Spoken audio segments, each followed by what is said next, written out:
அருமை தமிழ் சொந்தங்களுக்கு எனது இனிய வணக்கம். அதாவது பொதுவாக நம்ம ஊழல் பிரச்சனைகள், லஞ்சம் ஊழல் பிரச்சனைகள் இருக்கு இல்லையா, இந்த பிரச்சனைகளை நம்ம எப்படி பார்க்கணும் அப்படின்னு நான் நினைக்கிறேன்னா, கிமு கிபின்னு சொல்லுவாங்க, கிறிஸ்துவுக்கு முன் கிறிஸ்துவுக்கு பின்னு சொல்லி நமக்கு நீங்கள் படிச்சிருப்பீங்க, வரலாறு படிக்கும்போது படிச்சிருப்பீங்க.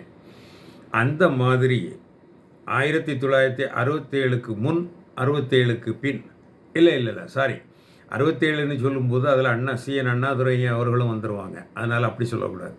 1969 கருணாநிதி முதலமைச்சர் ஆவதற்கு முன், கருணாநிதி முதலமைச்சர் ஆன பின் அப்படின்னு பிரிச்சிங்கன்னு சொன்னால் உங்களுக்கு கிளியராக இதை தெரிஞ்சுக்கலாம்.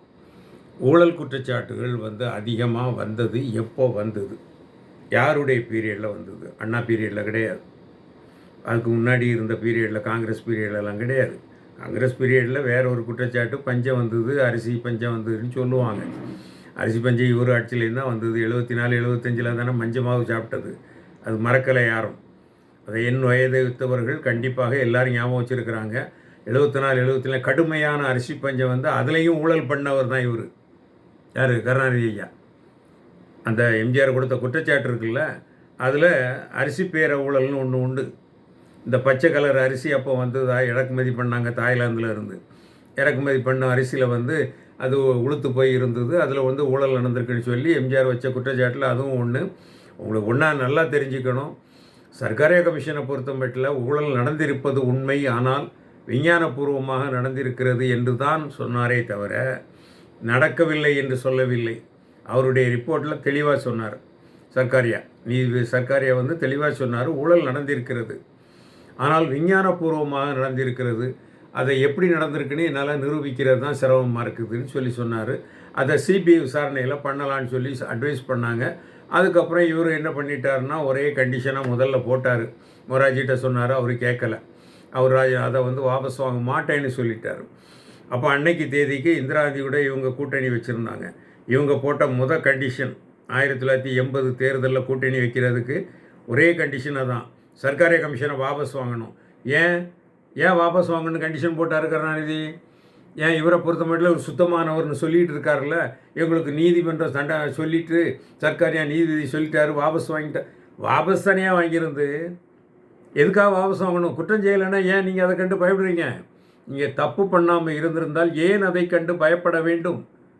அதனால தான் நான் சொல்கிறேன், இந்த ஊழல் என்பது 1967க்கு முன், 69க்கு முன், 69க்கு பின் என்று பிரிப்பது தான் சரியாக இருக்கும்.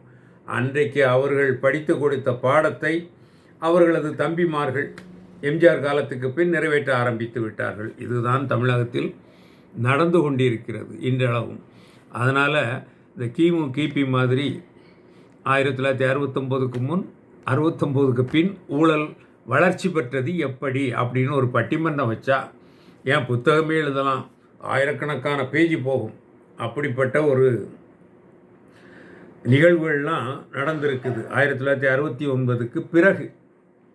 அதாவது திருவாளர் கருணாநிதி ஐயா அவர்கள் முதல்வரான பின் இன்று வரை இன்றும் வெள்ளை அறிக்கையை கண்டு இவர்கள் ஓடுகிறார்களே ஏன்? பயந்து ஓடுவது ஏன்? தைரியமாக சொல்லுங்கள், வெள்ளை அறிக்கை விடுங்கன்னு கேளுங்களாம் பார்ப்போம். இப்போ சமீபமாக 2 நாளைக்கு முன்னாடி அறநிலைத்துறையில் ஊழல் குற்றச்சாட்டு வந்துன்னு சொல்லி ஊடகங்களில் வந்துக்கிட்டு இருக்குது. எவ்வளவு? 3 கிலோ தங்கம் எங்கே போச்சுன்னு தெரியல, நடக்குது. அதை டொனேட் அதில் ஒரு டொனார் ஒருத்தர் அவரே நேற்று பேட்டி கொடுக்குறார். இப்போ செம்பு தகடு இருக்குங்க,